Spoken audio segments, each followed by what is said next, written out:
আল্লাহ, আমার নবী বলছেন, তিনটা জিনিস আপনাদের আমাদের জন্য আল্লাহ পছন্দ করেছেন, আর তিনটা জিনিসকে আল্লাহ অপছন্দ করেছেন।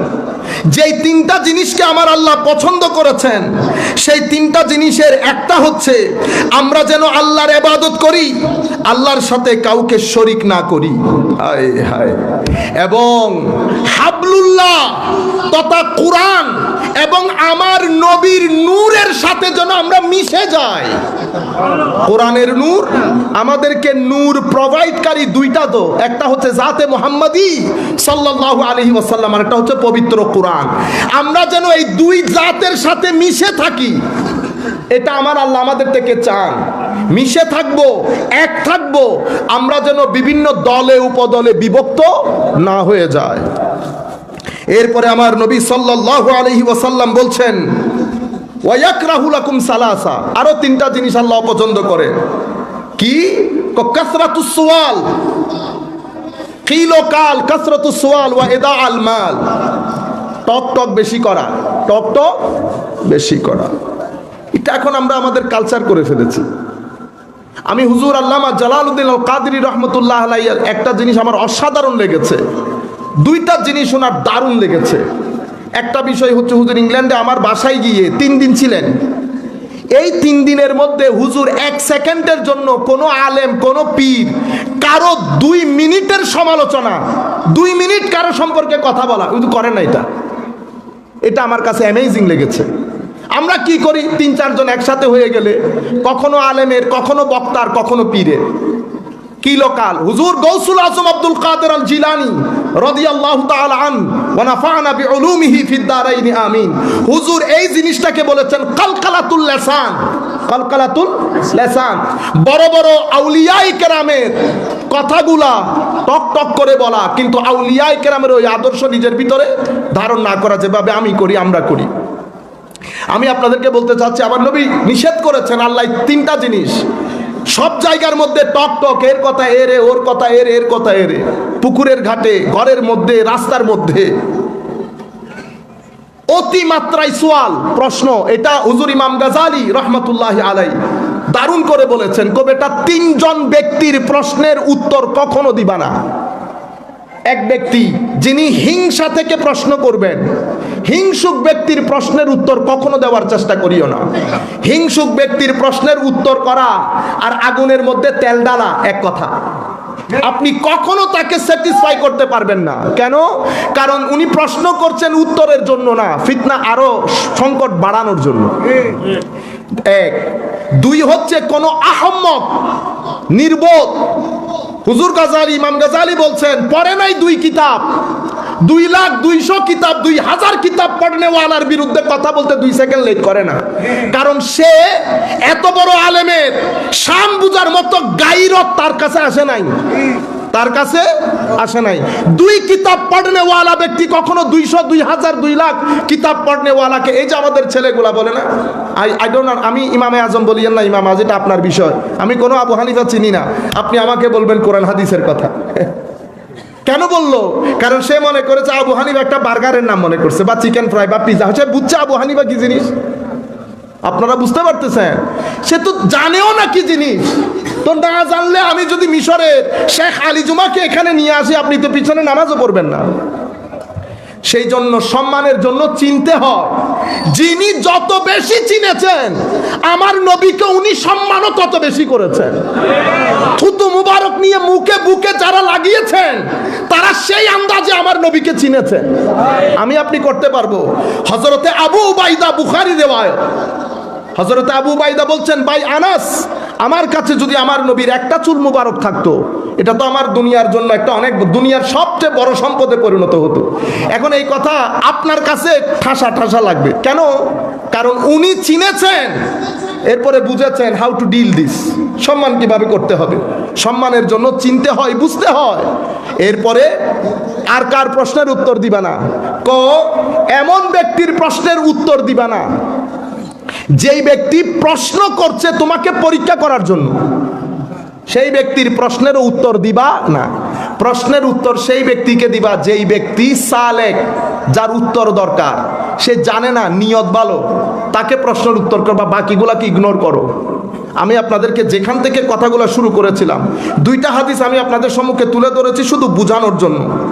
এরপরে আরেকটা হাদিস বলে আমরা আমাদের বক্তব্য একেবারে শেষ প্রান্তে আমরা শেষ করে দেব। হযরতে হুযায়ফা ইবনুল ইয়ামান রাদিয়াল্লাহু আনহু, রহস্যাবৃত হাদিসগুলা মোস্টলি উনার বর্ণনা অথবা উনি বর্ণনা করেন। হযরতে হুযায়ফা বলছেন, আমার নবীর একটা লম্বা হাদিস, মুসলিম শরীফে রিওয়ায়াত, সাতাকুনু দুআত, আমার নবী বলছেন, আলা আবওয়াবে জাহান্নাম, ইলা আবওয়াবে জাহান্নাম, মান আজাবাহুম ইলাইহা কাযাফুহু ফিহা, কুলতু ইয়া রাসূলুল্লাহ সিফহুম লানা। লম্বা হাদিস। আমার নবী বলছেন, সাতাকুনু দুআত, কিছুদিন পরে বক্তা বের হবে, দায়ী, আল্লাহর রাস্তায় মানুষকে আহ্বান করে, দ্বীনের কাজ করে, দায়ী ইলাল্লাহ বের হবে। কোথায়? কয় ইলা আবওয়াবে জাহান্নাম। জাহান্নামী নিজে, যারা তাদের ডাকে সাড়া দেবে তারাও জাহান্নামে নিক্ষিপ্ত হবে। আমার বক্তব্য যদি কর্কশ হয়, আমার বক্তব্য যদি ঘৃণার ছড়াছড়ি করে, আমার বক্তব্যে যদি মানুষের ইসলাম না হয়, আমি যদি এখানে এসে হুঙ্কার মারি, আমি যদি এখানে এসে আমার মতো করে তাফসীর করে চলে যাই, লা ইয়াস্তাবিল খাবিসু ওয়াত তাইয়্যিব, আপনি কোরআনের আয়াত পড়লেন, কোরআনের আয়াতের মধ্যে খবিস এবং তৈয়বের তাফসীর, সেটা আপনি করলে হবে। প্যারেড ময়দানে তাফসীর হইতো না? আমি প্যারেডের তাফসীরকে গ্রহণ কি কারণে করছি না? কারণ প্যারেডের তাফসীরের পেছনে তাবারি নাই, ইবনে কাসির নাই, কুরতুবী নাই, রুহুল মাআনি নাই, মাজহারি নাই। এভাবে রুয়ে জমিনের মধ্যে যত বড় বড় তাফসীরের কিতাব, সাদি থেকে শুরু করে, বাগাবী থেকে শুরু করে, রাজি থেকে শুরু করে, কোনো তাফসীর নাই। আমি আপনার তাফসীর কেন মানবো? বুঝতে পেরেছেন? এই জিনিসগুলো যখন আমরা বলি, মানুষের মধ্যে হিংসার ছড়াছড়ি হয়, মানুষের ভিতরে ঘৃণার উদ্রেক হয়, একজন আরেকজনের সাথে মারামারিতে লিপ্ত হয়। আমি যখন এখানে ধরেন, আমি যখন আপনাকে রাগাই দেব, অমুকেই অমুক সেই, আপনি রেগে গেলেন, তো যাকে যার জন্য আপনি রাগিয়েছেন উনি কি বাংলাদেশের বাইরের মানুষ? তো উনিও যদি একই জায়গায় রাগান, তাইলে আপনি কি করলেন? মারামারি লাগিয়ে দিলেন না? মারামারি লাগিয়ে দিলেন। তো এটা কি আমার নবী এই ওয়াজ আমাদেরকে শিখিয়েছেন? আমার নবীর 63 বছরের জিন্দেগিতে এক সেকেন্ডের জন্য আমার নবী উগ্র ছিলেন? আপনি আমাকে দেখান। ও ভাই, আমার নবী যখন 40 বছর পরে নবুয়ত প্রকাশ করলেন, মক্কার জমিনের কোন মায়ের ছেলে বলতে পেরেছে মুহাম্মদ সাল্লাল্লাহু আলাইহি ওয়াসাল্লাম 40 বছর জিন্দেগির মধ্যে ওই দিন ওই ব্যক্তিকে তুমি একটা থাপ্পড় দিছিলা? বলতে পারছে? পুরা 40 বছরের জিন্দেগিতে আমার নবী শিশু ছিলেন, যুবক হয়েছেন, বন্ধুত্ব করেছে, ব্যবসা করেছে, সামাজিক কাজ করেছে। কোন একটা মুহূর্তে, কোন একটা সেকেন্ডে, কোন একটা দিনে আমার নবী অ্যান্টি সোশ্যাল বিহেভিয়ার, অসামাজিক কার্যকলাপ, গালি দেওয়া, বাকিগুলা তো বাদ দিলাম, যেগুলো বেশি খারাপ বাদ দিলাম, কাউকে একটা ধাক্কা দিয়েছেন আমার নবী, কাউকে বড় চোখ এরকম লাল চোখ করে তাকিয়েছেন আমার নবী, তারা বের করতে পারে নাই। আবু সুফিয়ান যখন রাদিয়াল্লাহু আনহু ওয়ারদা, তখন ইসলাম কবুল করেন নাই, নাজ্জাশীর ওখানে গেছে, নাজ্জাশী এক জায়গায় ডেকে নিয়ে বলছে, আবু সুফিয়ান, মুহাম্মদুর রাসূলুল্লাহ সাল্লাল্লাহু আলাইহি ওয়াসাল্লাম বলো তো ব্যক্তি হিসেবে কেমন? আবু সুফিয়ান রাদিয়াল্লাহু আনহু তখন ইসলামই কবুল করেন নাই, কুরাইশদের পক্ষ হয়ে গেছে ডেলিগেশন হেড করার জন্য। সে বলছে, যদি ব্যক্তি হিসেবে বলি তাইলে তো আমার এই দুই চোখ ওনার মতো কোনো মানুষই দেখেন নাই। আমার নবী বলছে, ইয়াসসিরু ওয়ালা তুআসসিরু, বাশশিরু ওয়ালা তুনাফিরু, নিফরত ঘৃণা খতম করে দাও, ইজি করো, ইজি গোয়িং হও, সহজ হও, মানুষকে সহজভাবে দিন বলো। আমার কাজ কাউকে জোর করা না, আমাকে দায়িত্ব দেওয়া হয়েছে প্রচার করা। আমি প্রচারটা কিভাবে করব? দলিলের সাথে। প্রচারটা কিভাবে করব? মোটিভেশন দিয়ে। কারণ আমার উদ্দেশ্য কি? আপনাকে এখান থেকে বিতাড়িত করে দেওয়া না। বিন্দু পরিমাণ ইশকে রাসূল যার সিনার ভিতরে আছে অথবা যার নাই, আমি সবাইকে অ্যাড্রেস করতে হবে না। আমি যার নাই তাকে আমি আপন করে নিতে হবে না, তার ভিতর আমি এটা ঢুকাইতে হবে না। সিচুয়েশন যখন পরিবর্তন হয়, সিচুয়েশনের সাথে সাথে তখন ডিমান্ড বেড়ে যায়, তখন আপনার ওয়ে অফ প্রেজেন্টেশন পরিবর্তন হয়। আপনারা বুঝতে পেরেছেন? তাহলে আমি যখন ঘৃণার কথা বলবো, আমি আমার নবীর 63 বছরের জিন্দেগি বলেন, হাদিসে পাকটা হাদিস শেয়ার করি আপনাদের সাথে। হুজুরে করিম সাল্লাল্লাহু আলাইহি ওয়াসাল্লাম সম্পর্কে এই হাদিস, ফাকালা কানা শামাইল তিরমিজি সাল্লাল্লাহু আলাইহি ওয়াসাল্লাম, কানা রাসূলুল্লাহ সাল্লাল্লাহু আলাইহি ওয়াসাল্লাম দাইমাল বিশ সাহলাল খুলুক লাইনাল জানিব লাইসা বিফাজ্জিন ওয়ালা গালিজ ওয়ালা সাখাব ওয়ালা ফাহাশ। আমার নবীর স্বভাব গুড নেচার্ড ছিলেন, স্বভাব অতুলনীয়। আমার নবী সাল্লাল্লাহু আলাইহি ওয়াসাল্লাম অনেক ইজি গোয়িং ছিলেন, শক্ত হয়ে থাকতেন না, মানুষকে রোব দেখাইতেন না। আমার নবী আগে সালাম দিয়ে হেসে মানুষকে ইজি করে ফেলতেন। যে কেউ খুব সহজ করে আমার নবীর সাথে কথা বলতে পারতেন, সবকিছু নবীর সাথে শেয়ার করতে পারতেন আমার নবী সাল্লাল্লাহু আলাইহি ওয়াসাল্লাম। এরপরে কি বলেছে? লাইয়িনাল জানিব সাহালাল খুলুক লাইয়িনাল জানিব। আমার নবী সাল্লাল্লাহু আলাইহি ওয়াসাল্লাম অনেক বেশি জেন্টল ছিলেন, ভদ্র। ভদ্রতার ব্যাপারে তো আল্লাহ কোরআনে বলছেন, ফাবিমা রাহমাতিম মিনাল্লাহি লিনতা লাহুম। এটা হাবিব আল্লাহর রহমত আপনার উপর। আপনি নেচার স্বভাবগতভাবে অনেক ভদ্র, অনেক দয়ালু। আপনি যদি কর্কশ, কঠিন, রুট, হার্শ হতেন, মানুষ তো আপনার ত্রিসীমানাতে আসতে পারতো না। হায় হায়, কলাইসা বিফাজ্জিন ওয়ালা গালিজ। আমার নবী সাল্লাল্লাহু আলাইহি ওয়াসাল্লাম রুট ছিলেন না, হার্শ ছিলেন না, লাউড ছিলেন না, চিল্লায়া চিল্লায়া কথা বলতে পারেন। আমার নবী সাল্লাল্লাহু আলাইহি ওয়াসাল্লাম অশ্লীল ছিলেন না। এই জন্য রুয়ে জমিনের মধ্যে আমার নবীর মতো কনভিন্সিং পার্সোনালিটি, কথা বলা ছাড়া কাউকে কনভিন্স করে ফেলা। কথা বলে নাই, শুধু আমার নবীর ব্যক্তিত্ব, দাঁড়ানো, কথা বলার ধরন, চেহারা মুবারক। আপনি আমার নবী তো নবী। হুজুর গৌসুল আজম আব্দুল কাদের জিলানী 17-18 বছরের যুবক। ডাকাত দল দূরে থেকে জিজ্ঞেস করতেছে কিছু আছে? ডাকাত দূরে থেকে কিছু আছে জিজ্ঞেস করে। ডাকাত তো গিয়ে ধাক্কা দিবে, তারপরে টাকা উদ্ধার করবে। কিন্তু আমার হুজুর গৌসুল আজমকে দেখে সে পাশে যাওয়ার সাহস করে নাই। জ্বলতেছে তো হুজুর গৌসুল আজম, আমি চোখ বন্ধ করে চিন্তা করি ওনাকে লাগছে কেমন। তখন সাদা পোশাক হবে ডেফিনেটলি, দাড়ি উঠছে, 17-18 বছরের যুবক। হুজুরের চেহারার গ্লু, কারণ তখন তো বেলায়েতের চশমা চারাক সিনার ভিতরে তরঙ্গের মতো ঢেউ খেলতেছে। সে দৌড় দিয়ে তার সর্দারের কাছে গিয়ে বলতেছে, যেটা বলেছে সেটা তার কিতাবে আসে নাই, আমরা কনটেক্সট দেখে বোঝার চেষ্টা করতেছি কি বলছে সে নিশ্চয়ই বলেছে, হুজুর এক আজীব ছেলে দেখলাম, 17-18 বছর বয়স হবে। আমি তাকে, হুজুর চেহারা অসাধারণ, হুজুর দেখতে আল্লাহর বলি, খাস মানুষ, মুত্তাকি পরহেজগার হবে। সবাই মিলে আসছে দেখার জন্য, সব একসাথে হয়ে হুজুর গৌসুল আজমের সিনার ফ্রিকোয়েন্সির মধ্যে আসার সাথে সাথে সবার ভিতরে তরঙ্গ সৃষ্টি হয়ে গেছে। হুজুর গৌসুল আজম তওবা করতে বলে নাই, আল্লাহ রসুলের কথা বলে নাই, শুধু নজর দিয়েছে। এক নজরে সমস্ত ডাকাত দল তওবা পরে মুসলমান হয় না, আল্লাহর ওলিতে পরিণত হয়েছে। এটা 17 বছরের গৌসুল আজমের কারিশমা। আপনারা বুঝতে পেরেছেন? আমার নবীর ব্যক্তিত্বের সত্যিকার হামেল, ধারক, বাহক ছিলেন ইনারা। আল্লাহ আমাদের উপর কিছু ফিউজাত যদি আল্লাহ দান করেন, আল্লাহর দয়ার ভান্ডারে তার কমে যাবে না। আমরা বলতেছি, মাওলা উম্মতের এই পরন্তির জমানায় আমাদের ভিতরেও কিছু ফিউজাত আল্লাহ দান করেন, যেন ঠুটা পুটা গাড়ি কোনো রকম যেন চালাই নিয়ে যাইতে পারে। আমরা তো আর মার্সিডিজ না, বাঙ্গা আছে না, বাঙ্গা টয়োটা কতগুলো আছে না, এরকম আর কি। তো শেষের দিকে হুজুরে করিম সাল্লাল্লাহু আলাইহি ওয়াসাল্লাম অশ্লীল ছিলেন না। আমার নবী সাল্লাল্লাহু আলাইহি ওয়াসাল্লাম কথা যখন বলতেন ধিমি আওয়াজে, মুস্কি হাসি থাকতো আমার নবীর। আমার নবী যার সাথে কথা বলতেন তার দিকে চেয়ে থাকতেন। আমার নবী অনেক ওয়েলকামিং ছিলেন। আমার নবী বসা, মানুষ ঢুকেছে আরেক দিকে চেয়ে থাকা, এই ধরনের আমার নবী ছিলেন না।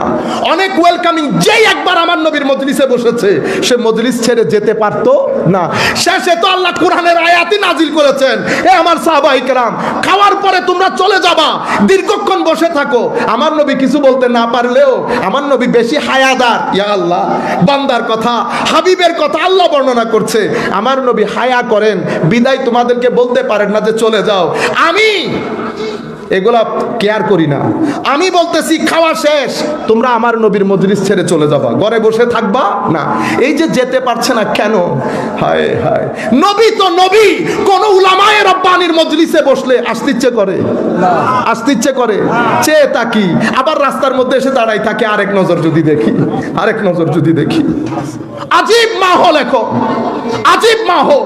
নফস, দুনিয়া, লোভ, লালসা, কিছু দুনিয়া, কিছু নফস পাগল করে ছেড়ে দিয়েছে আমাদেরকে। সেই যৌক, সেই শোক, সেই মহব্বা, সেই আদব, সেই আশক, সেই তাকওয়া, সেই পরহেজগারি বিরান হয়ে গেছে। এখন ওয়াজের কোনো অভাব নাই। চট্টগ্রাম, বাংলাদেশের এলাকায় এলাকায় ওয়াজ মাহফিল, কিন্তু ওয়াজের সেই তরঙ্গ, সেই আজকের আওয়াজ প্রত্যেক জায়গার মধ্যে আপনি দেখেন যেই ওয়াজগুলো আসে, এর বিরুদ্ধে, এর বিরুদ্ধে, ও এর বিরুদ্ধে। আমি পুরা মাহৌল নষ্ট করে দিয়েছি, পুরা মাহৌল নষ্ট করে দিয়েছি। সম্মানিত উপস্থিতি, হুজুর যেহেতু বসে আছে, চলে আসছেন, আমার বক্তব্য আমি প্রায় 10 মিনিট লেট করে ফেলেছি। আমরা শুধু আয়াতটা পড়ে শেষ করে দিচ্ছি, আর আয়াতেও না যাই। আমি যেটা আপনাদেরকে বলতে চেয়েছিলাম, তাবেঈনদের জমানা শেষ, তারা উঠে পড়ে লেগেছে উম্মতে মুসলিমাকে অনৈক্য করার জন্য, করতে পারে নাই। 2-4 জনকে এমনি এমনি টেনে নিছে, কিন্তু উম্মত 3টা জায়গায় একমত হয়ে গেছে। কাদের জন্য? উলামায়ে উম্মতের জন্য। আকীদার ক্ষেত্রে ইমাম আশআরী, আবুল হাসান আশআরী, ইমাম মাতুরিদি, এই 2 জন ইমামকে আহলে সুন্নাত ওয়াল জামাতের ইমাম হিসেবে নির্ধারণ করে উম্মতে মুসলিমার ওনাদের পরবর্তী 350 হিজরির পরবর্তীতে যত মুহাদ্দিস, মুফতি, মুফাসসির যারাই এসেছে, এই 2 জনকে আকীদার ইমাম হিসেবে মেনে নিয়ে উম্মতে মুসলিমা আকীদার ক্ষেত্রে ঐক্যবদ্ধ হয়ে গেছে। নাম্বার 1 আমল। আমলের সময় এই 4 জন, হানাফি, মালিকি, শাফিঈ, হাম্বলি। মাযহাবের ক্ষেত্রে, আমলের ক্ষেত্রে, নামাজের মাসলা মাসাইল, ইবাদাতের মাসলা মাসাইল, মুআমালাতের মাসলা মাসাইল। আপনি বলবেন হুজুর মাসলা মাসাইল কি রকম? ও ভাই, শত মাসলা মাসাইল। যাকাত, যেন যাকাত, এখন ফ্যাক্টরি যাকাত, মেশিনারিজের যাকাত, এক্সপোর্ট ইম্পোর্ট, আপনার কত ধরন ফাইন্যান্সিয়াল ওয়ার্ল্ডের মধ্যে, এগুলার যাকাত আপনি নির্ধারণ। আপনি তো মনে করছেন শুধু আমিন জোরে বললে আহলে হাদিস, হ্যাঁ? আপনি মনে করছেন হাত তোলা নামা আহলে হাদিস। ও ভাই, কোটি কোটি লাখ লাখ মাসআলা এখানে। আপনি এই ফতোয়াগুলা কে দিবে? আপনি দিবেন না। এদের জন্য উম্মতে মুসলিমা 4 জন ইমামের উপর কুল কায়নাতের মুসলমান ঐক্যবদ্ধ হয়ে গেছে। হয় হানাফি, নয় মালিকি, নয় শাফিঈ, নয় হাম্বলি। 1-2 বছর এর পরবর্তীতে উম্মতের এত বড় রতি, মহারতি, গাজালির মতো ব্যক্তি, সুলতানুল উলামা ইজ্জুদ্দিন ইবনে আব্দিস সালামের মতো ব্যক্তি, রুয়ে জমিনের মতো এত বড় বড় আলেম চলে গেছে। কেউ 4 মাযহাবের এই 4 ইমামকে কেউ চ্যালেঞ্জ করেন নাই। সবাই এই জায়গার মধ্যে এসে নেতৃত্ব মেনে নিয়েছে। কুল কায়নাতের উম্মত ঐক্যবদ্ধ হয়েছে আমলের ক্ষেত্রে, ইসলামের ক্ষেত্রে। ইমানের ক্ষেত্র একমত, ইসলামের ক্ষেত্র একমত। ইনারা মাযহাবের ক্ষেত্রে ইনাদেরকে, ইনারা আকীদার ক্ষেত্রে ইনাদেরকে। বুঝে গেছেন? তৃতীয় ইহসান, যে 3টা জিনিসের সামষ্টিক রূপকে আমার নবী দ্বীন বলেছেন। ইহসানের ক্ষেত্রে উম্মত নিসবতে আউলিয়া, আল্লাহর ওলিদের নিসবতের ক্ষেত্রে কেউ জুনায়েদ আল বাগদাদি, কেউ সাহল তুস্তারি, কেউ সারি সাকতি, কেউ মারুফ আল কারখি, কেউ হারিস আল মুহাসিবি, কেউ ইমাম কালবি, কেউ আবুল হাসান বাহেলি। এভাবে প্রথম যুগের, আপনি মনে করতেছেন আমি এগুলা তো হুজুর গৌসুল আজমের আগে 3 ব্যাচের আউলিয়া, 3 ব্যাচের আউলিয়াদের মধ্যে প্রথম যুগের আল্লাহর বলি, যাদের পিঠের সাথে তাবেঈনের পিঠ লাগানো, কখনো তাবেঈনদের লাগানো, এই আউলিয়ায়ে কেরামের সাথে নিসবত, এই 3টা জিনিসের উপর উম্মত 1250 বছর এক অবিচল, অটল।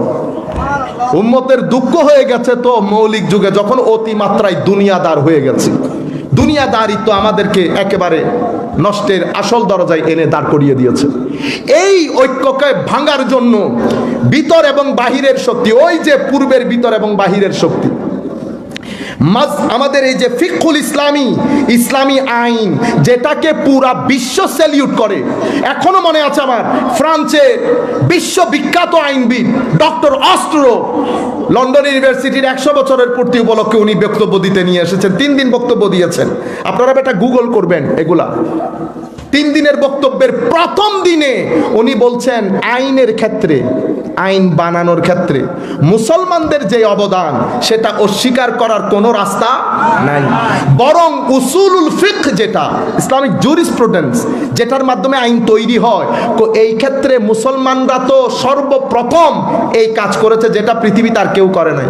এখন আপনি এসে বলতেছেন না, আইনের যেই থাক এটা ভেঙে দেন।